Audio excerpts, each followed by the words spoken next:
ताईच्या इच्छेनुसार कलांजली पैठणी साडी घेतली साखर शेवटी। तर नमस्कार मंडळी, सकाळी सकाळी ॲपल आणि द्राक्ष खाऊन आम्ही निघालो होतो शॉपिंग करायला। तर शॉपिंग दुसरी तिसरी काही नसून ताईची साडी घ्यायची होती आणि तिच्या ह्या पैठणी साडीच्या नादात ना आमची खूपच दैन झाली। आम्हाला रिक्षावाल्याने ना रोडवरच सोडलं, मग आम्हाला पायी जावं। शेवटी आम्ही जे दुकान शोधत होतो ते दुकान आम्हाला सापडलं, हे द्वारकादास श्यामकुमार। याच्यासाठी आम्हाला खूप चालवावं लागलं। इथं आल्याच्या नंतर त्यांनी आम्हाला साड्या दाखवल्या, पण साड्या त्यांनी लागण तशा नाही दाखवल्या। मला त्याची क्वालिटी बिलकुल आवडली नव्हती।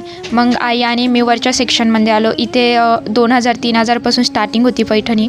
मग इथं आम्हाला त्यांनी दाखवली आणि मला एक आवडली 2500ची आणि ती कलांजली न्यू ट्रेंड होता, त्यामुळे मी ती घेतली। आता घरी गेल्यावर ताई काय म्हणते बघू। आणि ही बघा, ही आहे ती कलांजली साडी। कलर वगैरे पण खूप मस्त आहे आणि त्याच्या ब्लाऊजवरची डिझाईन पण खूप छान होती। ताईला पण खूप आवडली। शेवटी तिला तिच्या मनासारखी साडी घेतलीच होती, त्यामुळे ती खूप खुश होती। इकडे आई आणि ताईच्या गप्पा चालू होत्या आणि माझी आणि सोनाची इकडे मस्तपैकी मस्ती चालू होती। चला तर आपण भेटू नेक्स्ट ब्लॉगमध्ये। Bye bye.